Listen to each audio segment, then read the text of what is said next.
Mind map series चल रही थी हमारी। तो नेक्स्ट हमारे पास चैप्टर आ जाता है केमिकल इक्विलिब्रियम। तो इसको देखते हैं।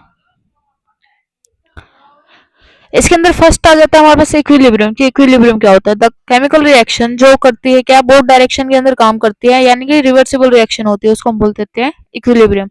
इक्विलिब्रियम क्या होता है, एंड स्टेट होती है of A reversible reaction. Gases equilibrium क्या होता है, एस्टेब्लिश करता है ओनली इन क्लोज्ड कंटेनर के अंदर। At equilibrium the rate of forward and rate of backward reaction जो है वो इक्वल होती है।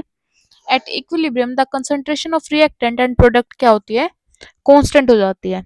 देन आते हैं फिजिकल इक्विलिब्रियम पे। तीन टाइप्स के अंदर डिवाइड होता है मेजरली, कि लिक्विड से वेपर के अंदर, सॉलिड से लिक्विड के अंदर, सॉलिड से लिक्विड के अंदर, गैस इन लिक्विड इक्विलिब्रियम के अंदर। ठीक है। देन आ जाता है हमारे पास केमिकल इक्विलिब्रियम, जिसके केस में हम बात करते हैं इक्विलिब्रियम कांस्टेंट की, जिसको हम केसी से शो करते हैं। देन आ जाता है हमारे पास रिएक्शन कोएफिशिएंट, जिसको हम क्यू से शो करते हैं, और कैरेक्टरिस्टिक्स ऑफ इक्विलिब्रियम कांस्टेंट, जिसको हम क्या करते हैं, के से डिनोट करते हैं।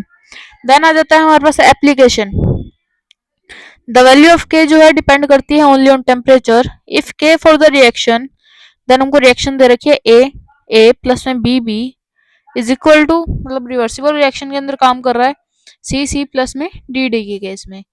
ये इक्वेशंस जो है हमारे पास यूज होती हैं इसमें। देन आ जाता है हमारे पास होमोजेनस इक्विलिब्रियम और हेटेरोजेनस इक्विलिब्रियम, जहाँ पे हमारे पास क्या था, if they are in solid और liquid phase, K can be represent कर सकते हैं हम इक्विलिब्रियम कांस्टेंट से।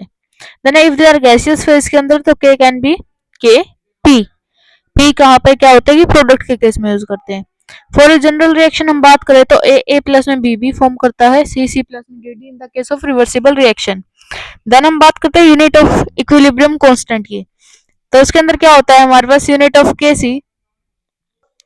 यूनिट ऑफ केसी जब हम बात करते हैं तो हमारे पास यूनिट आ जाती है मोल पर लीटर, जिसको हम एनजी के साथ हम इसको शो करते हैं। देन हम यूनिट ऑफ केपी की बात करते हैं तो हम इसको मेजर करते हैं एटमॉस्फेरिक प्रेशर के अंदर। इक्विलिब्रियम कांस्टेंट के पास क्या होती है हमारे पास, नो यूनिट होती है, यानी कि 0 यूनिट होती है। देन हम बात करते हैं हाइड्रोजनस इक्विलिब्रियम के केस में। इन हाइड्रोजनस इक्विलिब्रियम क्या होती है, concentration of pure solid and pure liquid को हम क्या करते हैं, 1 के इक्वल में लेते हैं। देन हमारे पास इसके अंदर last and most important topic जो आ जाता है, ले चाटलियर प्रिंसिपल। अकॉर्डिंग टू ले चाटलियर प्रिंसिपल क्या होता है, system of equilibrium is subjected होता है तो चेंज इन कंसंट्रेशन, टेम्परेचर और प्रेशर। द इक्विलिब्रियम जो होता है शिफ्ट हो जाता है automatically in one direction which will nullify हो जाता है इफेक्ट ऑफ चेंज के। देन इसके साथ ही हमारे पास जो वन शॉट हम माइंड मैप सीरीज पढ़ रहे थे केमिकल इक्विलिब्रियम की, वो कवर हो चुकी है। Then be prepare for the exams.